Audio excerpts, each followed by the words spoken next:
ჩვენ დაბრუნდით პირდაპირ ეთერში, მოკლედ როგორც ზიამ თქვა, ძალიან მრავალფეროვანი შუადღე გქონდა დღეს და ვაგრძელებთ ამ ტრადიციას და კიდე სხვა თემით დაგიბრუნდით. იუსტიციიდან გადავედით პირიზლუს მოვლაზე და ახლა კი ძალიან საინტერესო წიგნის პრეზენტაცია გელით.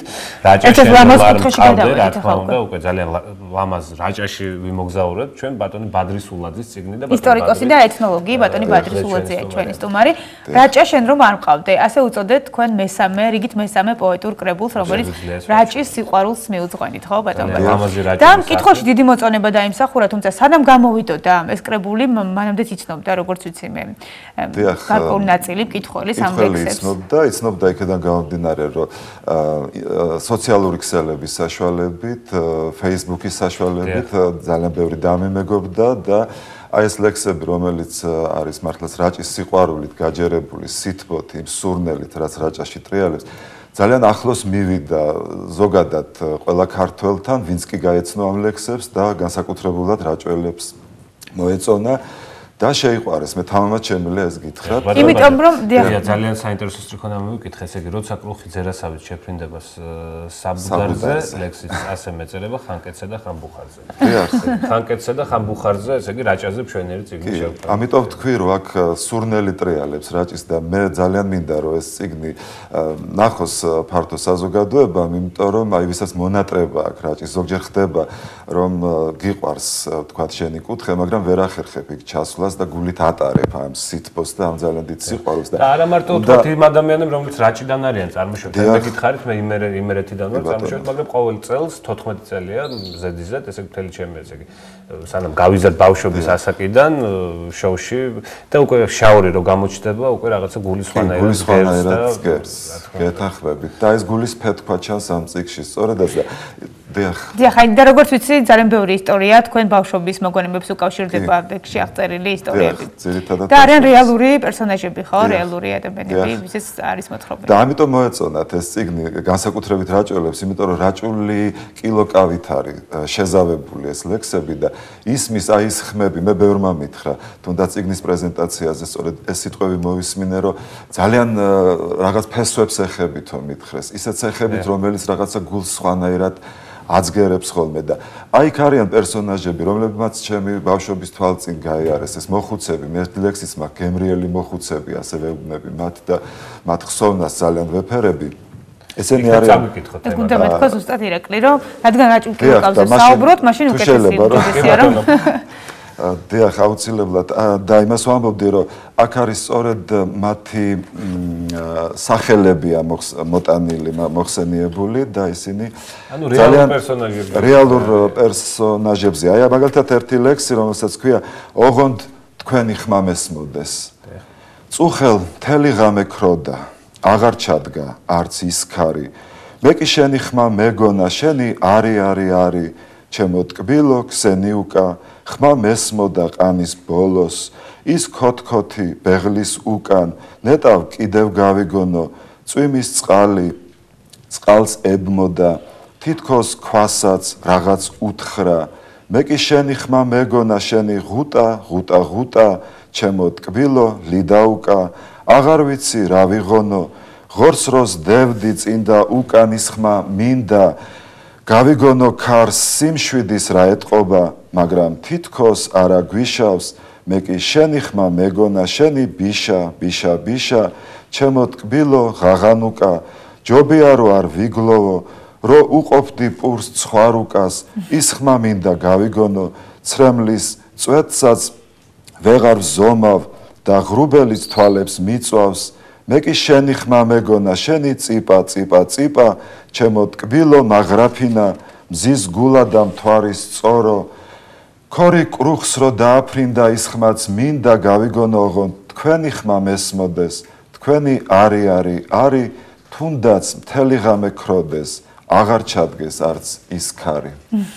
ძალიან დიდი მადლობა. ბატონ ბადრი, როგორც ვიცი, გაიმართა სამების საპატრიარქო ტაძარში არსებულ ახალგაზრდობის და სულიერების ცენტრში წიგნის წარდგინება, თუმცა არის ინიციატივა, რომ ზაფხულში რაჭაში შედგეს, ხო? დიახ, ეს საღამო გაიმართა, როგორც თქვენ ბრძანეთ, ახალგაზრდულ ცენტრში საპატრიარქოს და ორგანიზატორები იყვნენ ის ადამიანები, რომლებიც არიან მესვეურების სწორედ კავშირის, რაჭის გადარჩენისა და განვითარების კავშირის და მე მინდა მადლობა უთხრა მათ თქვენი გადაცემის საშუალებით, ესენი არიან ბატონები იაგო გოგრიჭიანი, ბატონი ოთარ კერვალიშვილი, თავმჯდომარეები ამ კავშირის და ერთ-ერთი აქტიური წევრი გრიგოლ თვალჭრელიძე, ბატონი გრიგოლი, რომელიც არის ამ პოეზიის საღამოს და პრეზენტაციის ერთ-ერთი სულისჩამდგმელი და მათგან წამოვიდა სწორედ ასეთი აზრი, რომ აი ეს წიგნის, ასე ვთქვათ, ამ წიგნის პრეზენტაცია იქნებ გაიმართოს ამბროლაურშიც, ონშიც და კიდევ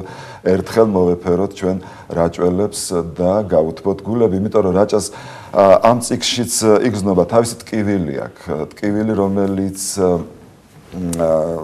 რომელიც ძალიან ახლობელია ჩემთვის იმ სიხარულთან ერთად. აი მე წეღან რაც ლექსში გამოვხატე, აქ სწორედ ერთად არის ნაზავია სიხარულის, ტკივილის და არაერთი ლექსია. არ ვიცი რამდენად მაძლევს მე დრო ამის საშუალებას. დიახ, მაშინ აქ მაქვს მე ერთი ლექსი, რომელსაც არც სულ ერთი აქ ყველგან ტკივილთან ნაზავი სიხარული, აი თუნდაც დედულობა, რომელიც არის მე თვითონ ფარახეთიდან ვარ, ეს არის ონის რაიონში, ასე ძალიან ლამაზი სოფელი, ბევრი ლექსი ეძღვნება, თუმცა ჩემი დედულობა დედასავით ტკბილია და იქ ბებია, რომელიც მე მელოდებოდა ყოველთვის, როცა მივდიოდით რაჭაში. ეს დაილექა ბავშვობაში, აი თქვენ ბრძანეთ. ეს არის ჟაშქვა, ასეთი სოფელია, აი ბავშვობაში რომ მივდიოდი, პიპილეთია სოფელი, აი ეს პიპილეთი უნდა გაიარო, მერე უნდა წახვიდე და ბავშვობაში როგორც ჩანს ეს ფეხით სიარული ცოტა მღლიდა და ჩქარობდი როდის მივალ. თან სიარულიც ალბათ და თან აი ეს მონატრება რომ ბებიას მალე უნდა შეხვდე, მერე ერთი ლექსიც მაქვს, სადაც ვამბობ, რომ ნეტავ სად მეჩქარებოდა, რატომ მეჩქარებოდა, გამომეზოგა ცოტა ეს გზა და ეს მანძილი და მივსულიყავი ეზოსთან, ოღონდ ცოტა მშვიდად მოვფერებოდი უფრო იმ პატარიკა მარწყვინეებს და მოცვინეებს და ასე შემდეგ და უფრო შემეგრძნო კიდე სიყვარული, თუმცა როგორც ჩანს ძალიან მძაფრად შემოვიდა ჩემში ეს სიყვარული თვითონ რაჭის, თითოეული ქვის, თითოეული ყორის, თითოეული წყაროსი, რომელიც იქ არის და ძალიან მდიდარია რაჭა და მე ხა წაგიკითხავ სწორედ ამ ლექსს, რომელიც ჩემ ბებიას და ჩემ დედულობას ეძღვნება.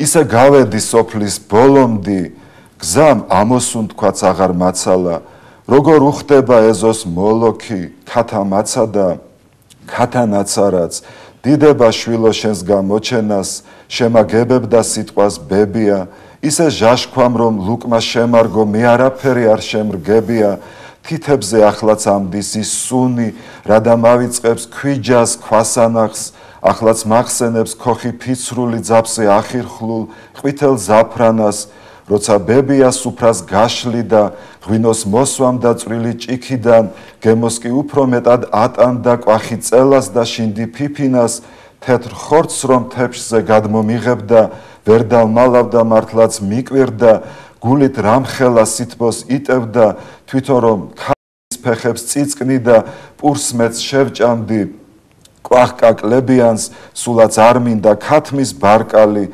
ოღონდაც ჩემო ტკბილო ბებია, ერთი ვარია კიდევ დაკალი, როგორ უხდება ეზოს მოლოქი, ქათა მაცადა, ქათა ნაცარაც, ისე გავედი სოფლის ბოლომდი, გზამ ამოსუნთქვაც აღარ მაცალა. აი ასე ვიარე და ასე დავდიოდი. კი, ასეთი ხასიათით არის. რატომ კი უკავზე ეს კრებულია მხოლოდ შექმნილი, როგორც ვიცი, სხვა კრებულები? არა, სხვა კრებულები, რომელიც ადრე მქონდა, ჩვეულებრივ ყველა იმ ადამიანურ გზნობაზე, განცდაზე, რითაც ცხოვრობს და სუნთქავს ადამიანს. ჩვენ ძალიან ცოტა დრო გვჭირდება, ამიტომ კიდე ერთი ლექსი მინდა მოვასწროთ თუ შეიძლება. და სად შეიძლება კრებული შეძენა, ვისაც დაინტერესებს, ესაც უთხრეთ ტელემაყურებელს? შეძენა არის შესაძლებელი ბიბლუსის მაღაზიებში არის შესაძლებელი და ძალიან მინდა რომ ყველა რაჭველს და არა რაჭველს კონდეს ეს წიგნი, იმიტომ რომ ძალიან დიდი სითბო მოდის როგორც მეუბნებიან და მეც თვითონ გზნობ ეხლაც რომ ვსაუბრობ ძალიან ვღელავ, იმიტომ რომ ეს თემა რაჭა განსაკუთრებით ძვირფასია. შეხება ადრეც გქონდათ ბატონ, მე როგორც ვიცი, იყო გუდასტვირზე ნაშრომი, ასე რაჭულ მიგრაციაზეც, ხო? დიახ, მე ჩემი ნაშრომი სადისერტაციო, რომელზეც წლების მანძილზე მუშაობდი, ეხებოდა სწორედ რაჭულ მიგრაციებს, რომელიც ძალიან რთული პრობლემაა, ძალიან მძიმე თემაა დღესაც კი. და ასევე თვითონ სტუდენტობის პერიოდშიც სადიპლომო ნაშრომი, რომელიც ავიღე, ეს იყო რაჭულ გუდასტვირთან დაკავშირებით. აქაც მაქვს ლექსები, რომელიც ეძღვნება ფარახეთელ მესტვირეებს, ბიჭია ბურდილაძეს, ბიჭია ბურდილაძეს, ზაქარია ერაძეს, ლუკია ტოგონიძეს და ძალიან ბევრი ცოცხალი, ასე ვთქვათ, პერსონაჟია ამ წიგნში. ჩვენ ყავდა ერთხელ ერთ-ერთი, რომელიც გუდასტვირებს ამზადებს, რაჭველი, ჩაგელიშვილი, სწორად მახსოვს. ჩაგელიშვილი? დიახ. დიახ, ჩაგელიშვილი, თვითონ გუდასტვირზეც უკრავს. შერმადინ ჩაგელიშვილი. დიახ, რომელიც გუდასტვირზეც რომელიც დედაჩემის ბიძაშვილი გახლა, დედა ჩაგელიშვილი მყავდა. და ძალიან რაჭველი ბაბუა საყვარელი. ძალიან რესპონდენტებს კიდე აღმოგვაჩნდება. კარგი, ერთი მექსი დავამთავროთ. კარგით. მე თუ შეიძლება რომ მადლობა გადაუხადო აი ამ წიგნის სპონსორს, რომელმაც დაასპონსორა, იმიტომ რომ სურვილად დამრჩებოდა და ძალიან დიდი მადლობა იმ რაჭველ ქალბატონებს, რომლებიც ახლა ამერიკაში ცხოვრობენ და ესეთ გახლავთ დედაშვილი ნარგიზი გრძელიშვილი მაისურაძე და ნანა მაისურაძე. ძალიან ვეფერები. დიდი მადლობა და მოვიწყდით გადაცემის საშუალებით. დიდი მადლობა მათ და ყველას დიდი მადლობა, რომელიც იმ საღამოს მოვიდა 2 დღის წინ, რომ ძალიან გაათბეს ეს დღე, ძალიან დიდი სიხარული და სიყვარული მაჩუქეს. აი ძალიან ვეფერები ყველას თითოეულ მათგანს, რომელიც იქ მოვიდა, რომელიც ვერ მოვიდა გარკვეული მიზეზის გამო და მე ვგზნობ მათ მხარდაჭერას, ისინი უცხოეთში არიან, სამწუხაროდ ბევრი რაჭველი ემიგრანტია ჩვენი ქვეყნის გარეთ და მე მათ ვეფერები და ეხლა მაშინ ერთ ლექს კიდე წაკითხავ, რაჭის საგალობელი ქვია. ზოგჯერ დილას ვეფერები მადლიანად, ხანკი ბნელში დავბლატუნო ბერბეცივით, სავსე მთვარე დაბრაწულა მადიანად, როგორც კეცზე გამომცხვარი შეკეცილი, როცა ნიავს გული ფრთხილად ურწევია, ლამის წვიმაც გაპრანჭულა განაზებით, აქ სიცოცხლეს სიყვარულით უმღერიან, მსხლის ნათალზე დასეული კრაზანებიც, სუნით თვრები თმაში ჩაწნულ გვირილების, ჩემიც მყოფნის და სხვის სურნელს არ ვიპარავ, კისრის ტეხით ეშვებიან ბილიკები, თითქოს ფურებს აუკრავ თუ აბზიკარა, არ მინახავს სხვაგან ასე სადიციან, გულს გჩუქნიან და მალავენ მორცხვად ღიმილს, ეს ღიმილი მარცვალ დამითვლია, მუჩში ფრთხილად ჩამარცვლული მოცხარივით, რაც მაცოცხლებს, ეს ფრენაა ისევ მერცხლის და ბალახი, ცხენის ფლოქვით გათელილი, ჩუმად ვიწვის სიყვარულის ნელი ცეცხლით, საყდრის კარზე მიგლესილი სანთელივით, დაძახებაც არ მჭირდება მასპინძელო, არც ვიკითხავ საამისო დრო თუ არის, აქ ჰაერი ზუსტად ისე მაწიერობს, ვით მზესავით გულ ჩადგმული ბოხჩუანი, ზოგჯერ დილას ვეფერები მადლიანად, ხანკი ბნელში დავბლატუნო ბერბეცივით, სავსე მთვარე დაბრაწულა მადიანად, როგორც კეცზე გამომცხვარი შეკეცილი. დიდი მადლობა.